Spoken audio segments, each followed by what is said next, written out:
us this evening. My name's Christiana. I'm the CMO of a company called nVenue. We do predictive sports analytics, but today I'm your moderator, so I'm here to help the conversation flow really well. But I do want to make sure that you guys know this is an informal, casual conversation, so start thinking of your questions for the panelists. We're going to get to them throughout the evening, so I would love for you guys to make sure you save those questions for the very end, okay? So don't forget them, write them down. Some of you got notebooks and things, so make sure to hold on to those questions for us.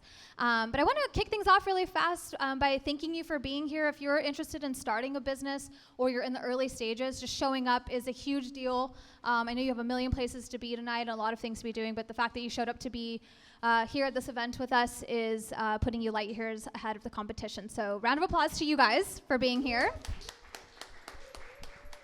I want to see a show of hands who is thinking about starting a business but hasn't started it yet. Okay. Who's started their business and has questions?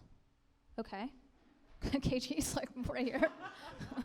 Right here, a lot of questions. Okay, cool, that's awesome. Who here is looking to maybe receive funding or looking for a loan? Okay, hands up. KG, again. KG, you're in the right. I think you started hosting these events for you, right? Is that right? You got like, he's front row taking notes.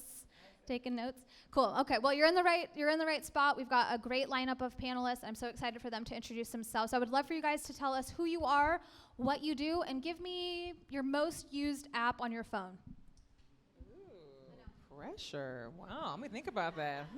If I'm honest. Okay, so I'm Brittany Willis. I am a 9-to-5preneur, which means I am a career professional. So I'm a director of sales at PepsiCo, but I'm also a franchise owner. I own the franchise location of PJ's Coffee in North Dallas. I chose to franchise because it was a mode of going into business for myself that made it attainable to also maintain a career. I got promoted while doing both, so it's possible to anyone considering it. And my most used app, if I'm honest, I'm checking my sales a couple times a day, so Square. I'm looking at Square. Love it. All right, so Sadat Rashid, I'm with Frost. I'm a commercial lender. Very happy to be here. When we had the opportunity to visit with KG about the multiple events that are happening, we were super excited and definitely wanted to join in and be good partners within the community. So at Frost, commercial lender and also a community leader in our uptown area. I've been in Dallas now altogether for about 16 years. Previously from Frost, I was in investment management and decided that really wasn't for me, so now in commercial banking. So happy to answer a lot of your questions that you might have and look forward to the event. Most used app on your phone. You don't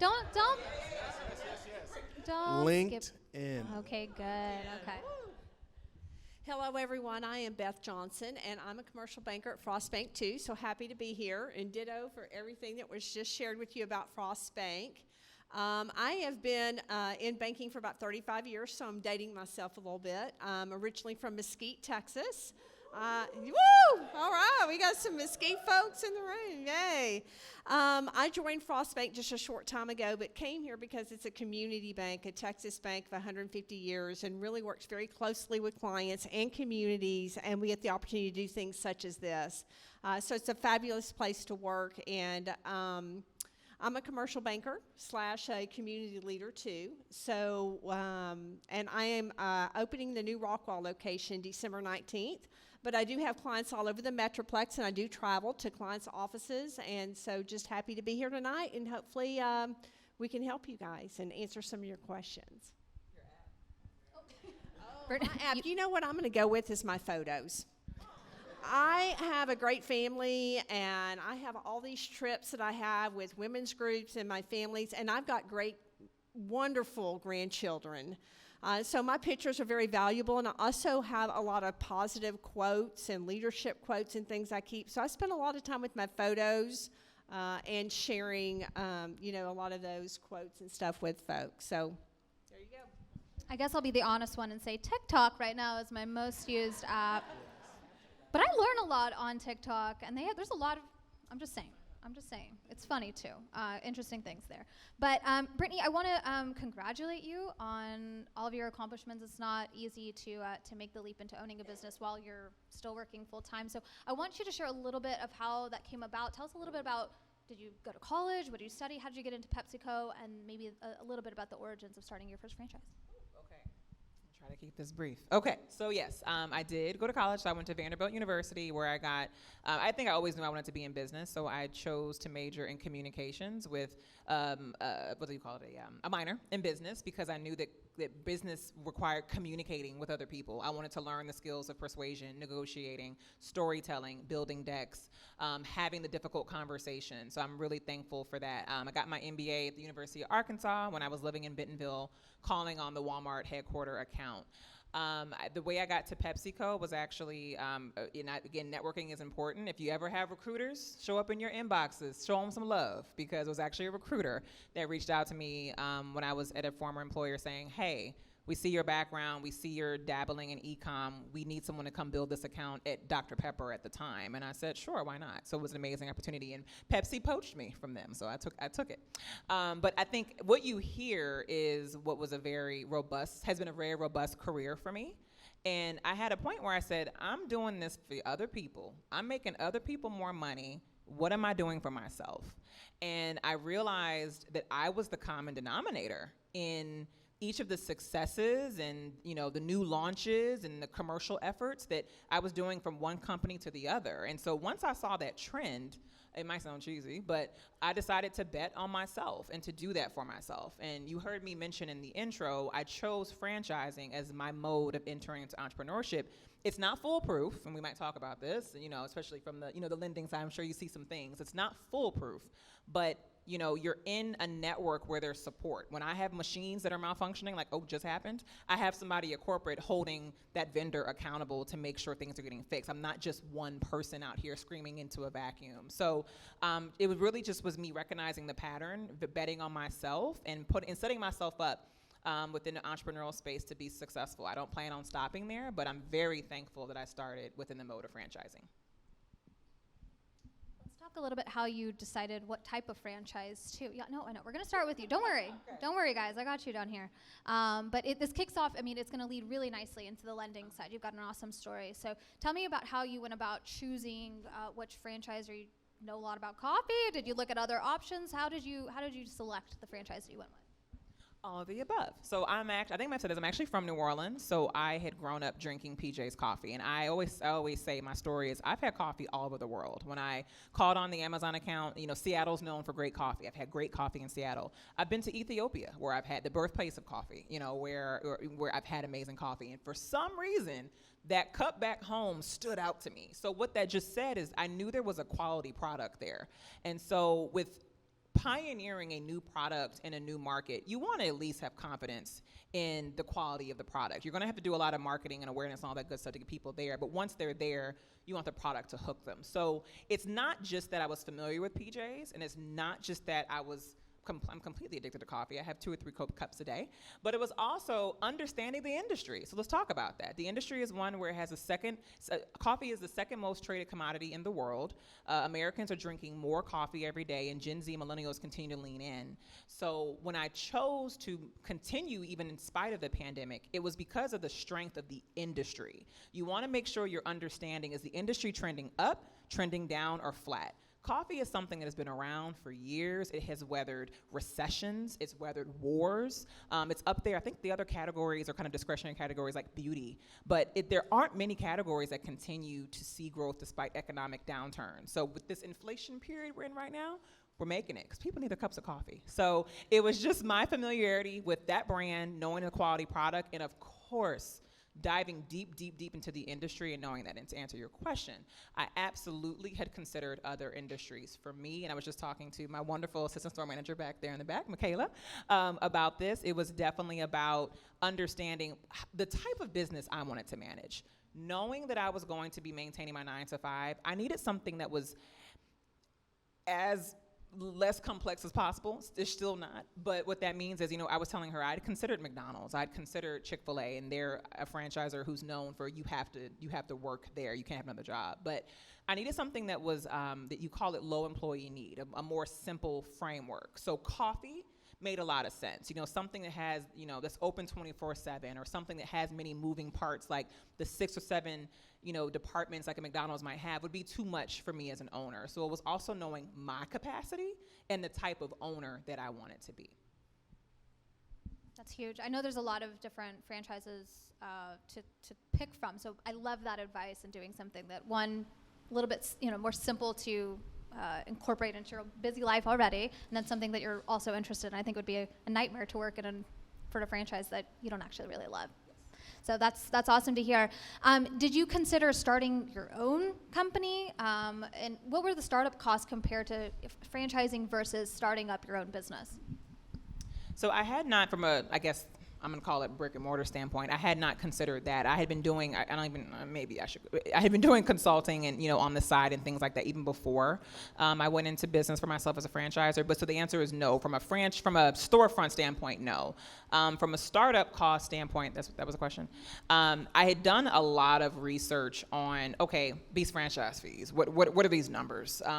Total investment. What does this look like? If I'm going to build out, what is the site development process and what are the costs there? What is it? I remember looking at one point in time, what does it take to erect like a bathroom or a backup house? Like, what are the costs? And so I ended up, and I'm sure we'll get into this, I ended up doing a lot of what I call my housekeeping to make sure that my finances were in order for lovely lenders and bankers like these individuals here to look at my portfolio and see me as a viable candidate. And that probably started 2 years before I ended up actively pursuing it.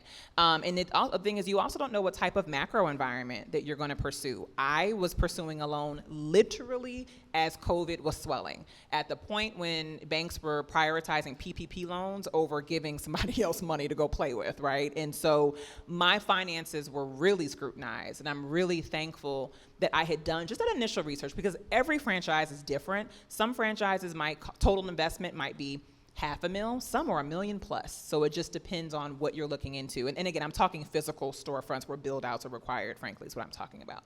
But I'm really thankful that I had assessed what that was, and I started making decisions early, paying down debt, not acquiring more debt, et cetera, saving money early to make sure that my portfolio looked attractive. Brilliant. And last question for you, and then we're gonna pass along. So, knowing that you were gonna seek out a loan, you started that process about 2 years prior. It sounds like. What were some things you did in order to find that money? Where did you end up getting a loan from? So here's the beautiful part about franchising. So my franchisor is, I believe it's SBA approved. Is that SBA approved franchisor? So that gave me confidence that as long as I had my T's crossed and my I's dotted, that I would be able to secure a loan. This was a model and a concept that the SBA overall has regarded as viable, as worthwhile of expanding. So that was a huge part of it.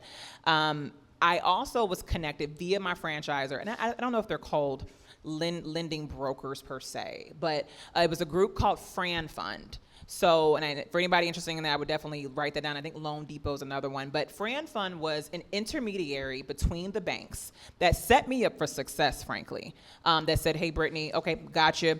Ask me all the questions, credit score, debt, personal net worth, all the things, and said, okay, so you're gonna wanna pay that down. I need you to do this, and just kind of because they know they work with banks every day, and they're essentially taking your package and shopping it around to different banks. So it allowed my time and my candidacy to be vetted with others. And of course, I always recommend doing your own research. So I had actually tried going directly to banks, and I found that it wasn't that successful. And again, my timing, I think, was a big part of that. There weren't a lot of banks were like, yeah, no, we're not doing new loans, or no, we'll try later. But I think the fact that I was a new business owner looking to start up during COVID, I think that wasn't attractive for many banks. But having that intermediary as a partner to banks forced them to look at my package and my application, and I think that was a really big part of it just not taking as long as I think it could have. So. That's a great segue into talking to our friends from Frost here. Is that a setup you're familiar with? Do you work with those types of intermediaries to help fund franchisees who are looking for a loan?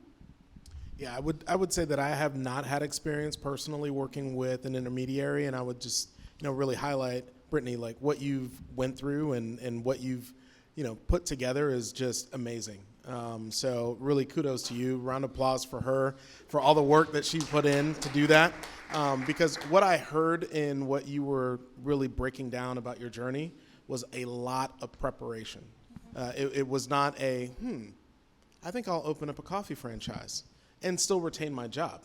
I think that's very admirable. So answering your question, no, haven't worked with them in the past. I'll pass it over to Beth, but just wanted to really make that comment about your accomplishment. This is a Brittany hype show. Yeah, so We're proud I of am ya. familiar with FranFun. I used to bank them. So in a previous life, they are a great group. And so they will help you, and I don't know all the franchises that they represent, but any of you that are thinking about, starting a business or a franchise, they are a great organization to work with that will help you. And they do work directly with banks, and they do know, and they can help you with your business plan and how to put everything together and projections and all of those things. And when you are starting your business, SBA is most likely the route that you'll have to go.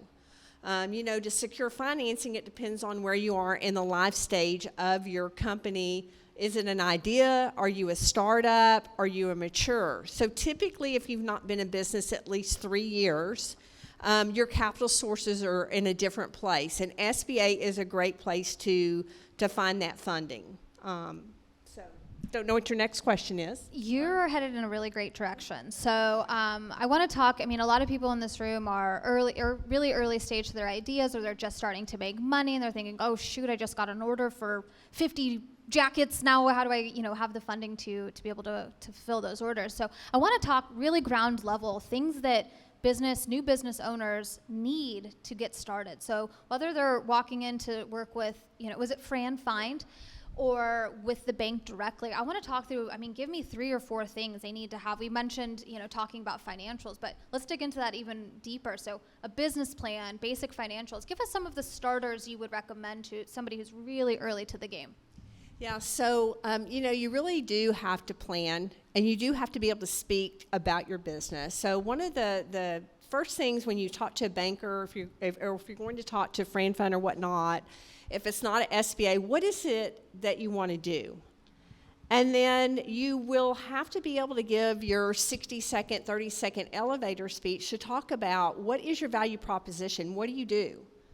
And then how are you and your business going to be different than that of your competitors, and be able to rattle that off.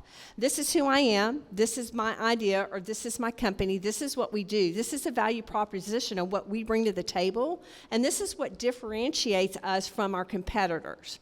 You got to be able to roll with whatever your company is and be able to kind of tell that commercial. Most loans, especially when you work with the SBA, you have to have a business plan. So a business plan is pretty detailed. There's about 5 pieces of that. I will tell you the SBA website is a really good place to start. They've got so many tools there. They have a business plan template that you can use. They have an Excel spreadsheet, because what we're going to want is, if it's a new business or it's a startup business, you'll want what we call a pro forma, or projections, and typically 2 years out. And so there's an Excel spreadsheet that you can look that talks about what your projected sales will be, what your costs are going to be with that, what your expenses are going to be to run that business, and net income, and it's already kind of pre-filled for you, so you can just kind of fill in those blanks. So the business plan is one of the documents that you'll need, a pro forma or projections. I think one of the things, being in the business or the industry and banking, dealing with business owners, for such a long period of time, is what I see with a lot of newer startup businesses in the beginning is they don't really make the investment or figure out the accounting piece. And a lot of times you just kind of pencil it in, or you may have a CPA, and at the end of the year you take all your expenses and receipts and you do your tax return. I would really encourage you guys to take an accounting, like a QuickBooks course, and start from the beginning when you start putting your cash injection in. Where does that go on your balance sheet? And then as you start acquiring assets or debt, and really learn how to start keeping the financial records of a P&L and a balance sheet. from the get-go, from when you first start your business. And so a class on that, or maybe in this form, if we can do an education seminar on that, because what happens is a banker's going to want to know from, the tax return is the annual report. Your interim report is what you're doing throughout the year, and can you generate that and give that to the banker so we can see what those numbers look like, not just at year end, but in the interim of that year. So it's real important to have, bookkeeping from the get-go, I would say. And I would really piggyback off of what Beth was talking about. I think to really kind of bring it back to step one is what Brittany brought up about personal portfolio.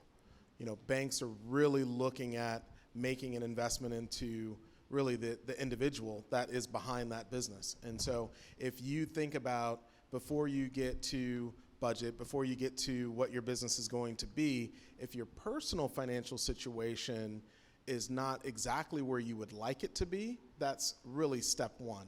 And so banks have many tools. Personal financial statement, you may have heard of that, you may not have, but it's something that you can definitely Google and look up. And what it is really taking a personal assessment of where you stand as an individual. What does your debt look like personally? What does your savings look like personally? What does your credit score look like? And that was one of the items that we were going to kind of get to within this.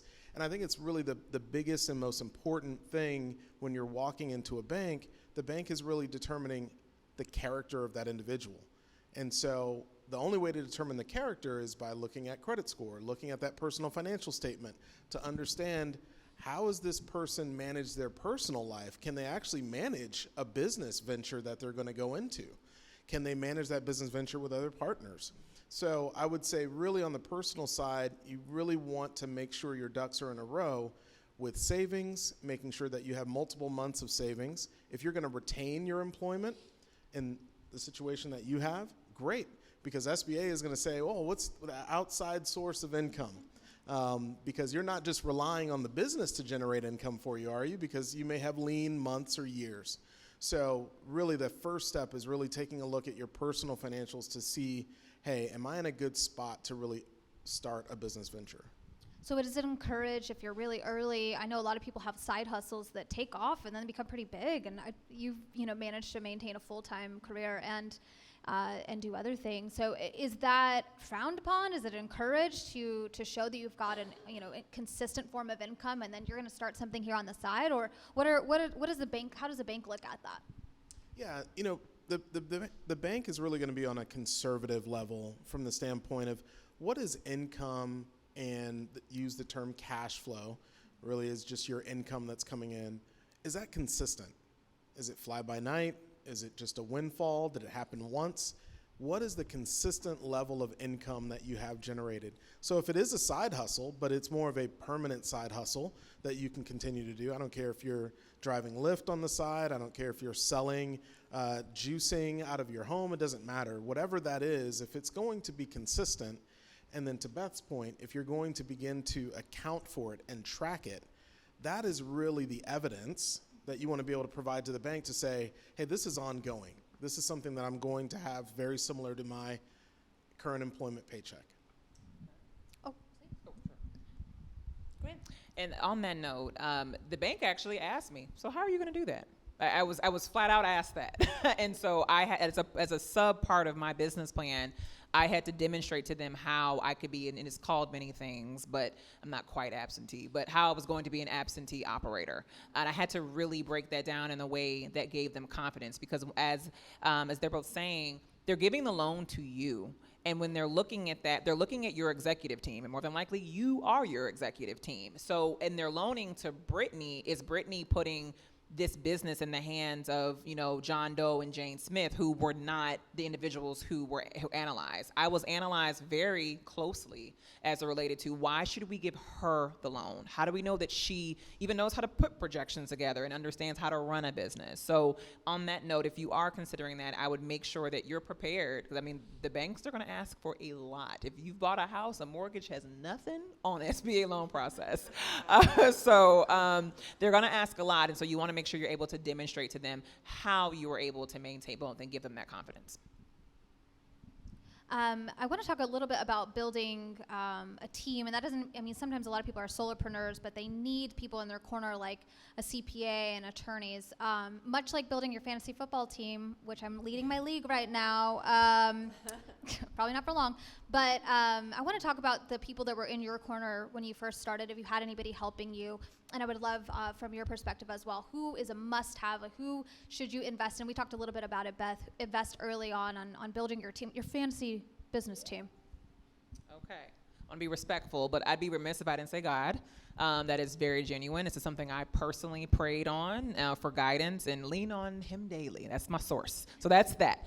I would say, so SCORE. SCORE is a resource available via the SBA. I forget what the acronym stands for, but SCORE essentially gives you, I believe they're retired and or former executives to give you free access to them. And so I had a standing meeting for a week, probably 3 months before, like I was serious. Like I was having franchisor conversations, and 3 months before I was about to sign my franchise agreement.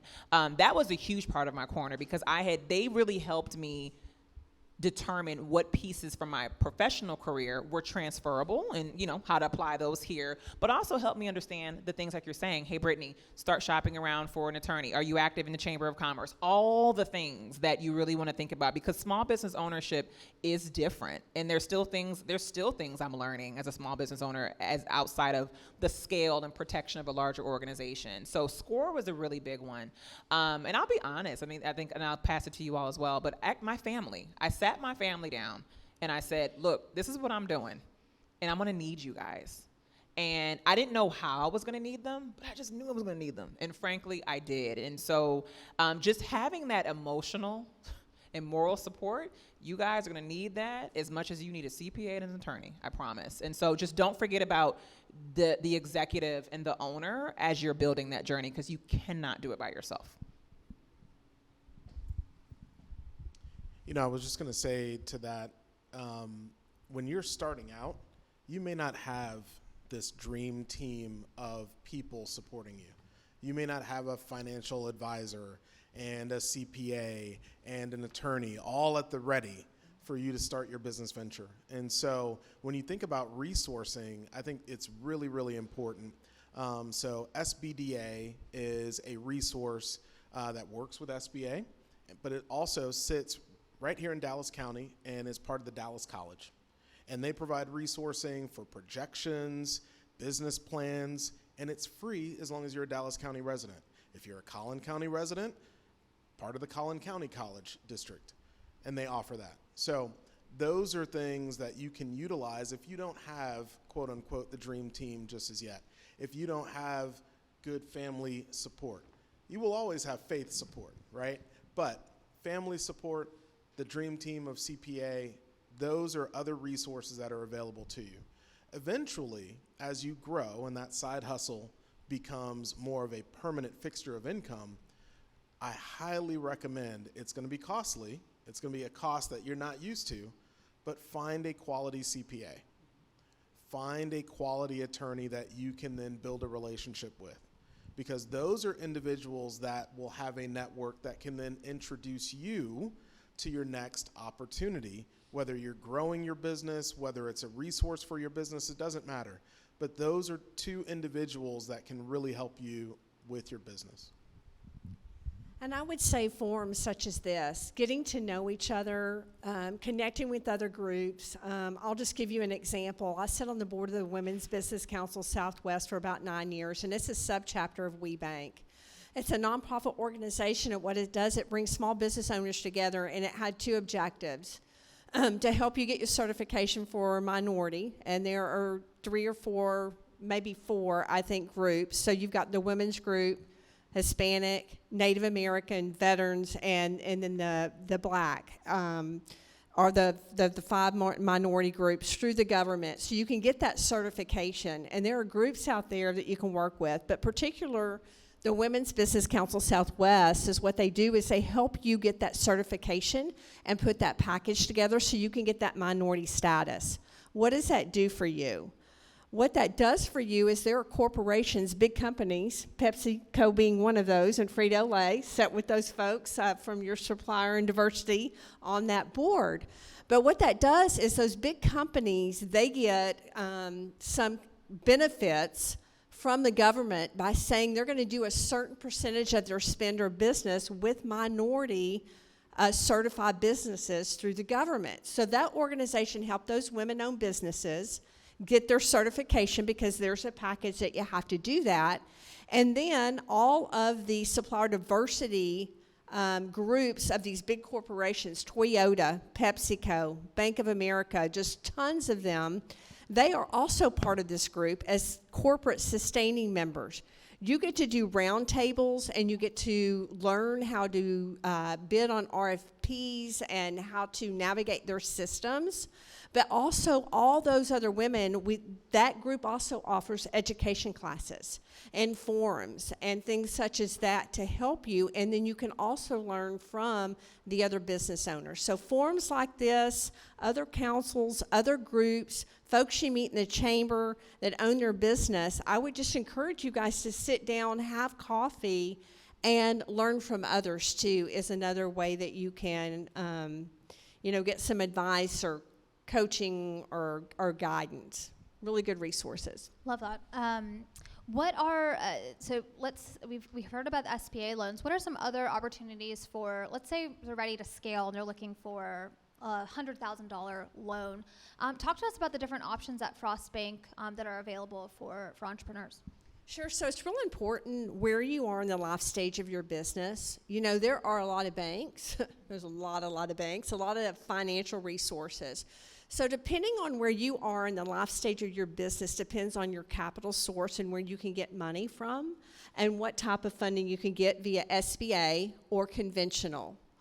And so what I would say, too, when you're looking for a bank or a partnership with the bank and you sit down and you talk to whoever that frontline person is about what you're looking for, small business loan, commercial loan, equipment loan, it's real important that you're the customer of that bank and you have to understand what their niche is and what they specialize in, because not every bank will be a fit for every industry and every client, and depending on where you are in the stage of your business.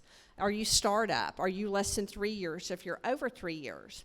But we at Frost Bank, we do SBA lending. We are a preferred provider, so we can help you with the SBA process and get you a 7A or 504.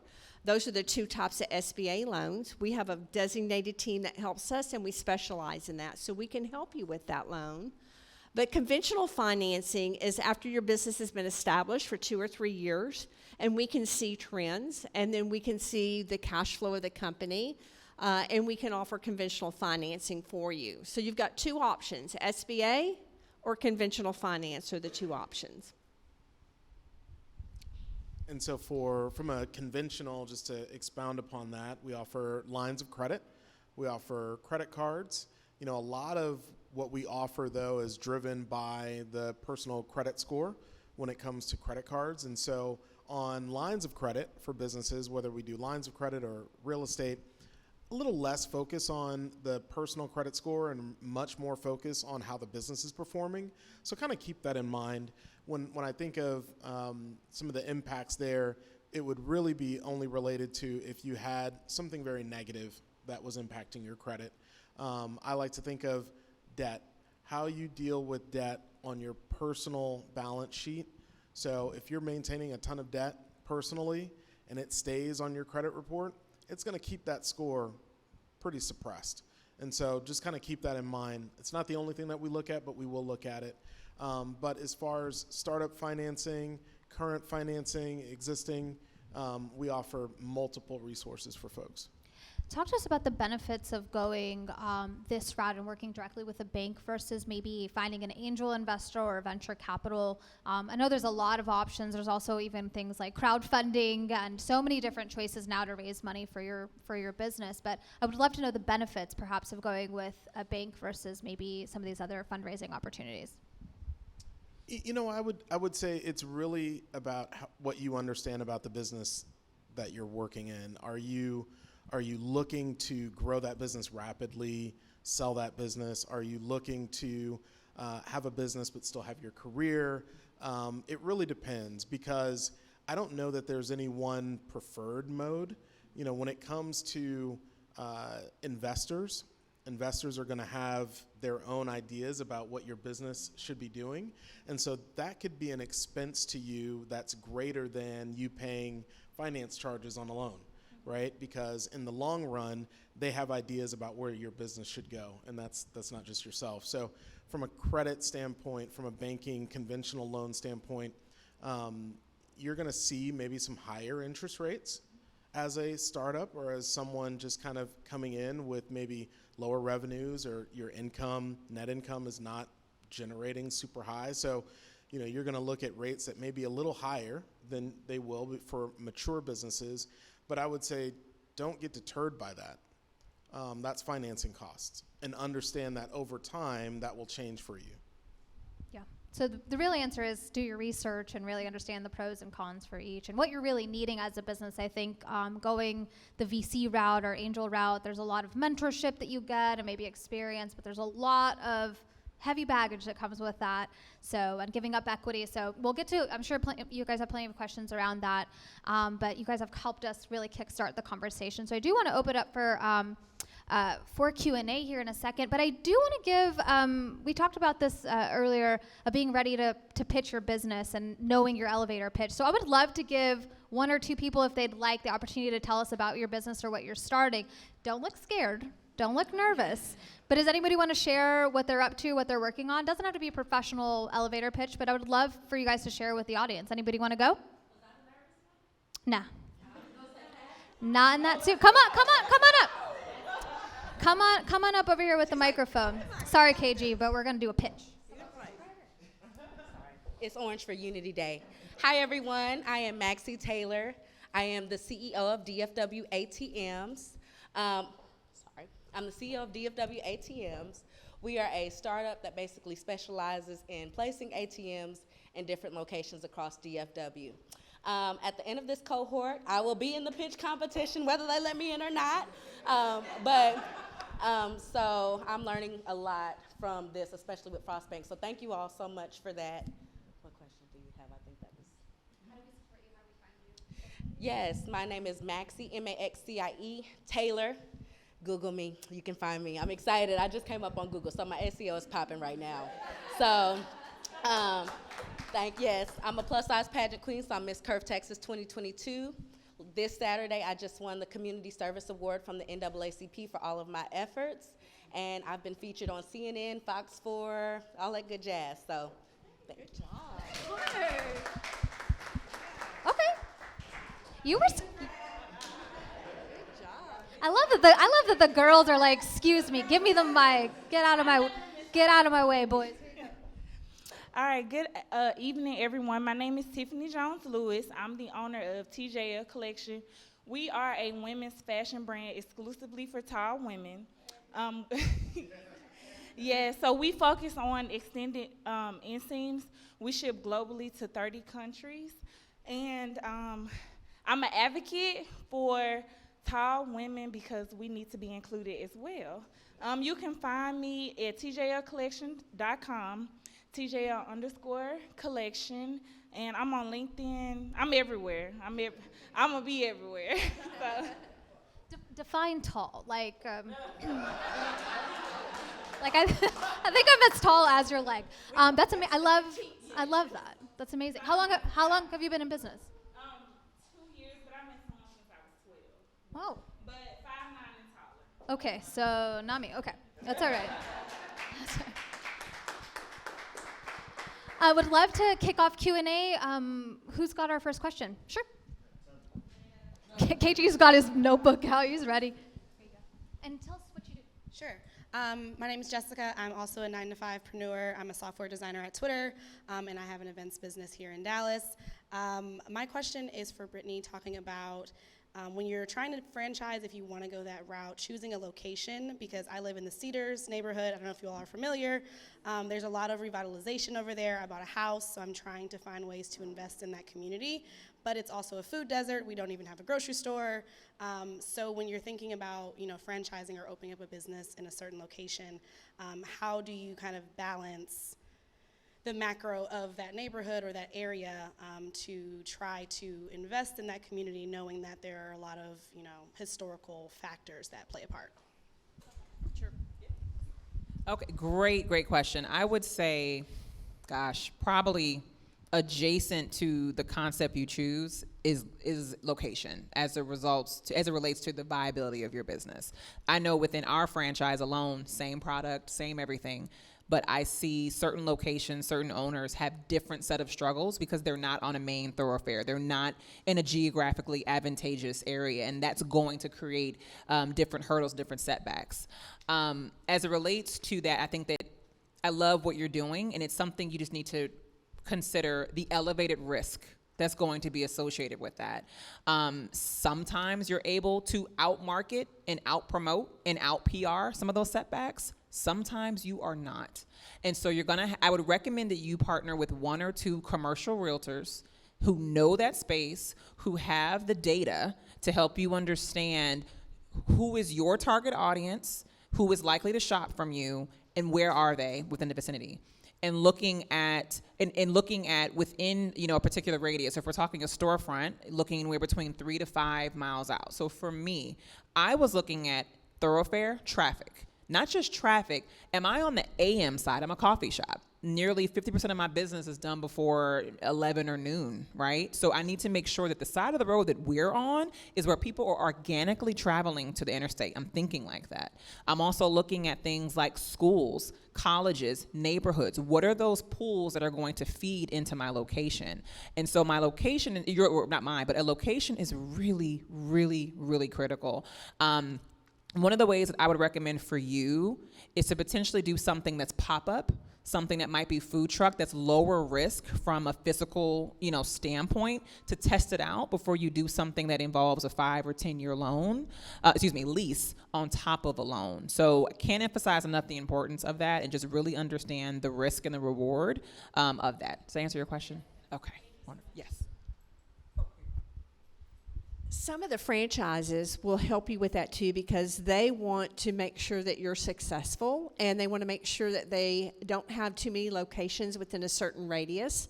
There's also some marketing groups, and none of them are coming to mind right now, but there are a couple where you can actually get industry data and community data that will talk about, how much traffic goes through here, how many residential households do you have, how many commercial companies, are in there. The Chamber of Commerce has a lot of that data too, so you could leverage your chamber if you're a chamber member, and if you're not, whatever city you're in. But there are marketing researchers that can pull data for you, but I would say if it's a franchise, leverage them. They can help you and maybe have resources. Again, FranFund is a great company. They can help with that type of data too. And then your Chamber of Commerce. But definitely that was a great question. Do your research. Location can make a difference if you're going to be in servicing to the public. It's real important. Sure. Come over here so we can record your question. Come on up. Here, use the mic. It's for the camera. It's not just for you. I'm Leah. I'm a country girl. So just say you have a business, right, and you want to diversify into a franchise. How would that look, or what would you all be looking for coming from like a personal standpoint, the business you currently running, to diversify into a franchise? I think that's a great question. I've had that experience before where they were running a business already, and then they wanted to go and do a franchise for like a trampoline center. And what? A trampoline center? Kind of an urban air type trampoline, and where you have arcade in there, and it's great. And if you find the right community to do that in, you're going to be just well supported. And so for that person, that particular initiative, we really fell back on how did they look personally? How much from their core business were they able to translate to their personal balance sheet? You know, because once again, we're looking at the individual. And if this individual can manage one business and manage their own personal finances and then join in with a franchise and they have the capital to do it, then we have a lot more confidence in how they've run business A and how they've run their own personal finances.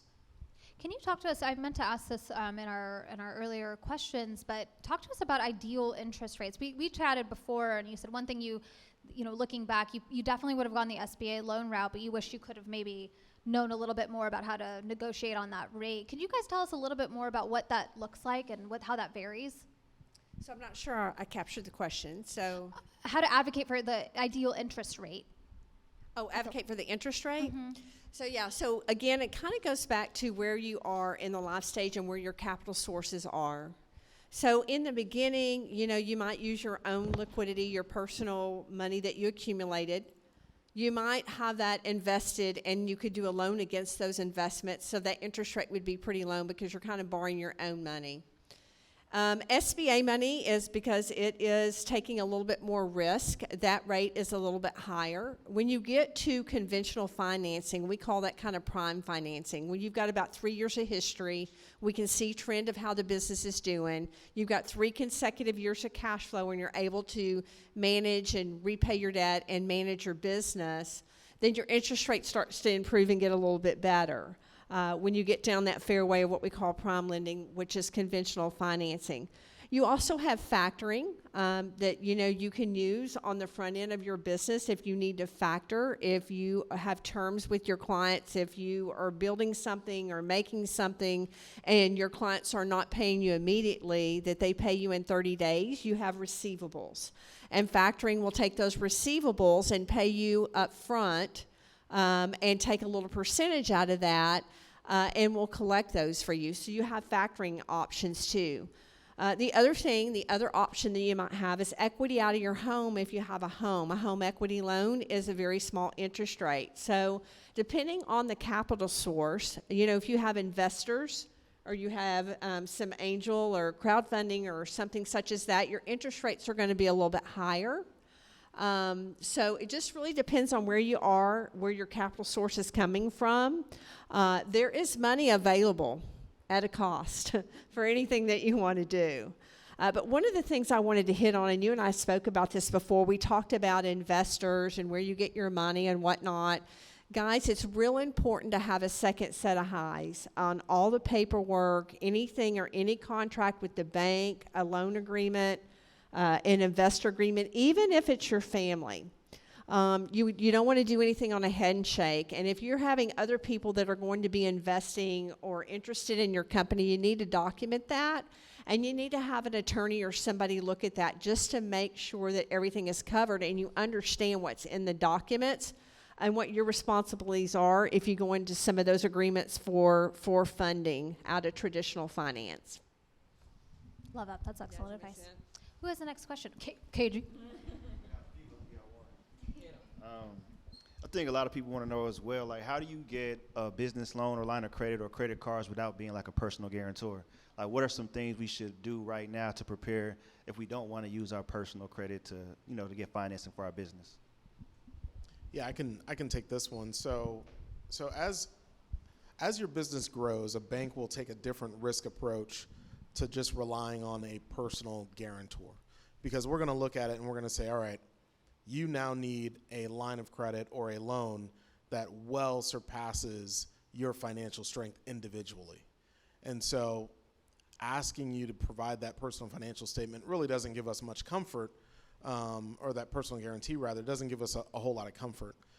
But what you do have to understand is early on, there's really, the bank is looking at you, the individual. And so it would be really tough for a bank to say, okay, this is a startup business. This person has no relationship with the bank. This person has no other resources that we would feel, if the business were in trouble, that person would kind of rely on. So the bank is really taking that personal guarantee early on, really as a backstop. Let me capitalize on Sure. that too. So when you start looking at alleviating a personal guarantee, It is on the strength of the business and how it performs on its own and the trends over a period of time. And the things when we underwrite, and I'm not going to get into the minutia of this, but certainly happy to come back and kind of talk through what do banks look at when you're applying for a loan. And there are 3 legs to the stool. And what we look at is the cash flow. What is the primary source of income that's going to pay back the debt? The second thing you look at is something that we call leverage, and that's your debt to worth, which means how much debt do you have based on how much assets that you have, and what is your leverage. And so if your debt to worth, your debt is more than your assets of a 3.0 or better, then we get a little bit frightened by that. So leverage is the second thing. So cash flow, what is the primary source of repayment? And can you repay the debt? Leverage, how leveraged up do you have? How much debt does your business have? And net worth does it have? And how much debt do you personally have? And then the third thing that is really dear to our heart when we underwrite is the collateral piece. We call that the secondary source of repayment. So if your primary source, or you might have a little rough spot, can you personally pay that back? But what is the collateral that might need to be liquidated, and how quick can that happen to repay the debt? So when we look at a deal, doesn't matter where you are in the life stage, those are the 3 components, primary components that go into the underwrite. The character and the management of the person and their skill set and their experience, cash flow, leverage, and collateral is how we underwrite. So as a company continues to strengthen and they can demonstrate that they can keep their leverage at a certain level over a period of time, they can keep their cash flow at a higher level over a period of time, is when the bank starts getting comfortable with alleviating those personal guarantees. Great question. Ma'am, use the mic. Sorry, guys. As I stated earlier, I have an ATM business with my husband, and so it cost us quite some money to get that going up front, and we didn't use loans or anything like that, so we paid out of pocket. Well, now we've decided that we are going to start training up our techs or people who want to start their own ATM business and kind of help them out doing that. So a cost is incurring, because if we have somebody who knocks out a sale, we have to get this machine in place, and that's $3,000 on hand that we may not have. I've asked a few people, and I just want to continue to ask, what do you think would be the best option for that? Is that a line of credit? Is that maybe you should take out a loan and get 2 or 3? That way when one gets placed, we have one already in the background going, and then that one will help me, you know. And then we need cash. We often have to pull out a lot of cash, and so a lot of banks kind of shy away from that too. So do you guys shy away from that, or? So that, I feel like that's kind of a multi-part. No, not loaded, just multi-part. Multi-part. Maybe we start with the first one. So when I think of someone asking for a line of credit, I think in terms of whatever you're going to purchase on that line of credit, you have a plan to have that paid off within a year or shorter. If you know that you have a scenario where it's going to take you longer to pay something off, whether it be the machine, whether it be covering the cost of training that employee that is now going to go off on their own, then that's when you would look at more of a long-term instrument like a loan, right? And so when you think about, okay, short-term versus long-term nature of what your transaction is, that's kind of how you would think of that line of credit versus that loan for that particular aspect of your question. When it comes to cash and setting up a relationship on the commercial side with a bank, there's a ton of risk there, as you can imagine, right? Because the bank is looking at supplying you cash, but what is the bank's recourse to supplying you that cash to fill your machines? Do you have that cash in the bank account for them to withdraw, to then give you cash to then fill that machine? That's what we mean when we say recourse. What's kind of the backstop to support your request? Those get highly scrutinized because, as you can imagine, if for whatever reason you don't have the cash to back up your order, then that's literal cash out the door. That's not a credit card dispute. That's not, something where we can get our money back. That's a pretty strong scenario. So I would say that as you're establishing a relationship with a bank on that end, you really want to look at having the lion's share of your cash relationship with them, and then understanding from the bank, what are the steps that I need, what are the hurdles that I need to jump through to have change orders to actually fill my machines. And they'll walk you through the process. It may not be favorable, but they'll have a process for that. Yeah, and so, we're talking about kind of straight down the fairway, you're in a money service business. Money service businesses are treated and underwritten differently than just the normal type of course of business. So when you fall in that category, for banks, there's a higher risk. The underwriting is a little bit more scrutinized and a whole different criteria when you're in a money service business. And so on the front end, when you're talking to banks or bankers, it's real important. And of course, when you tell them what you do, a lot of times money service business, so you don't know. And I'll give you an example. Let's just say it's a gas station or convenience store. Well, selling gas and groceries is fine, but a lot of those may cash checks or issue money orders, and that puts them in the money service category. And so there's a whole different type of risk with that, and the underwriting's a little bit more intense to get comfortable with the bank lending for that purpose. Do we have time for Hit that right out of the gate. When you're talking to a banker, so I'm a money service business, what is it that I need to do? How do you underwrite those things? What do you look at? And have that conversation before you provide them a full package. See if they have an appetite. Some banks won't even bank money service businesses. Like I said before, they all have niches and different appetites. Just be very upfront about what it is that you're asking and see if they even play in that space when you're talking to a banker. And so I would say just one last thing where Frost, Bank of America, Chase may shy away from some of that. There are clearly still ATM machines everywhere, gas stations everywhere, check cashing places everywhere. They have a bank relationship. And so there are banks or financial institutions that will support that. So that's kind of coming back to our research. That's a good question. Are you planning to lease this to these techs or to receive some sort of royalties for that upfront cost? Oh, of course. Okay. We hold their hand the entire way through. We help them kind of set up their own account and stuff like that. And then we even help them place it. We have all of the apps where we can see when it needs to reload. So if they want to be hands off, they can. But if they want to be hands on, they can. But they're paying you back. Got it. Okay. Got it. And the reason why I asked, just something to think about, I think many people may or may not know this, but McDonald's, we think of it as a fast food restaurant, but they're really a real estate company. And so they're literally giving away, franchising is almost a mode for them to sell real estate. So when you said that, and we can talk offline, I thought about, that might be a way where you could actually make additional, like you adding a line of revenue as a mode of that. So I just wanted to offer that.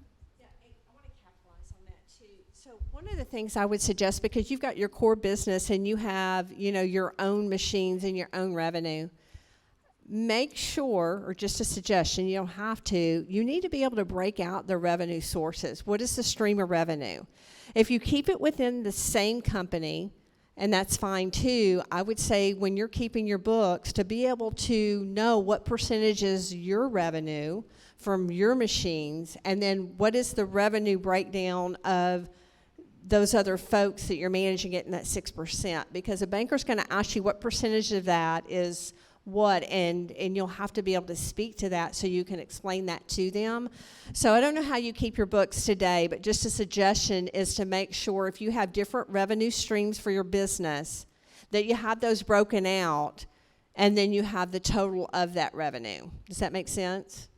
So I'll give you an example. If you're a logistics company, you may own your own trucks and trailers, but then you also may broker some. So I'm going to ask that logistics company, what percentage is brokerage and what percentage is your truck and trailer haul? So we're going to ask that because it's handled a little different. So you can keep it in the same company, but I would just suggest that you be able to break those revenue sources and then have your total income, keeping your books that way. or you may even consider maybe creating a separate entity for that business and keeping a separate set of books if that continues to grow, and separating those two out for liability, for risk, and some other purposes, or just some suggestions. I'd like to ask the last question, and this is open for, I'd love each one of you to respond to this. I want to know, and maybe Brittany, you tell me which franchises you're interested in, but what industries right now, I mean, we're living, are we post-COVID, like are we out of COVID, whatever, wherever we are, Beth's like, we're out of here. Post-COVID-ish, I don't know where we're at, but in this post-COVID era, I want to know what franchises you're looking at now. The dynamic, the landscape has really changed. We've got a lot of interest in, obviously, software companies, and companies are going to remain remote. Like, I want to know what industries you're interested in, and nobody say crypto, please. I'm just kidding. Go ahead. Okay, you're catching me in real thought. So I think the high-level answer is I'm looking at those, especially having gone through something like COVID, something that just rips through the economy and changes shopping and buying behaviors. I'm looking at those that can withstand hardships and macro events like that. So as I said earlier, if you were here, understanding the how fortuitous coffee as an industry is. For example, even I'm looking at fast food. So I'm frankly looking at those things that would have a drive-through versus dine-in. We understand full and well how dine-in was impacted versus the lines that were wrapped around, the building. So I could go on and on, but I'm looking at, again, the industries. And I'm looking at the brands that also were able to more quickly mobilize and flex and be nimble to be successful. And I'm also looking at legacy brands as well. And I think I'll be really frank. One thing that's been on my mind is Smoothie King. That's something if I were to do something outside of coffee, it would probably be that. Reason being, not because it's also from New Orleans, I'm just saying, but also because it's a brand. I'm joking, but it's a brand that has withstood decades. It's also withstood the pandemic. So, and again, I said to you guys, the type of owner I'm looking to be is one that's not in a complex model, right? That's important for the type of owner, because that's if you don't have a model that you can operate, it doesn't matter what the revenue opportunity is. If you can't run it, that's a different issue. So yeah, just understanding the industries and understanding legacy brands and combining the two to understand just the overall ability to withstand just time in trying times. That's what I'm keeping top of mind. So be very careful to not lean too heavily into something you like. I happen to love coffee, but coffee also happens to be an amazing industry. Any industries you're seeing you're excited about? For me, it's healthcare, and I think everything that's supportive of healthcare. I think what you saw was a deep impact, right, to how people were treated because they had to stay at home. They weren't able to see their doctor. They saw their doctor on a screen. That really wasn't helpful. And so whether you're talking healthcare from a mental health perspective, whether you're talking seeing your primary care physician, in state of Texas, it was prohibited to go and see a specialist, go see your dentist. So I think healthcare and everything supportive of healthcare is going to rebound pretty heavy, kind of post-pandemic, right? Because that's a core staple, kind of coffee, regardless of inflation, regardless of pricing, of financing, you're going to see the support around healthcare in that space be pretty heavy, pretty voluminous. Yeah, and I would say that, COVID did change the landscape. And one of the things that a lot of the retail and the food industry is really struggling with is the human capital. Finding people that, and coming to work and keeping their jobs. There's a lot of turnover, and the service industries are really, really post-COVID still struggling with getting the workforce back in place. So, that would be something that, in your business plan or when you're talking about, we're going to ask about those types of things. What is your employee or your human capital source? How are you retaining employees if you have employees? So that's something to think about, too, if you're going to go into the service industry. Where are you going to get your folks from to come work every day? And how do you retain those folks and attract those folks to come work for you? It's really, really a key thing that we're looking at today. I would say that, one of the things that, we like manufacturing. logistic companies, but also too, there's a lot of service companies that do services from business to business that are out there, and you don't really have to have a storefront for that, you know. So, you know, I just encourage you guys just to do your research, find other entrepreneurs, other groups. You know, you'd be surprised if you ask other business owners, can you have coffee with me? Can you share your experience with me? They're really willing to share. Yeah, I love that. Well, I'd love to give a round of applause for our amazing panelists. We were chatting before, and these are so many things that I wish I would have known 10 years ago starting my first business. You guys have made it digestible and understandable, and I know that I could trust a group like Frost to answer my questions. So thank you guys for being here and for participating these last couple of weeks. KG, do you have anything to add? Any more questions, sir? Any more questions? Okay, cool. Thank you guys so much. Feel free to connect with the panelists after we close out. Appreciate it. Thanks, everyone.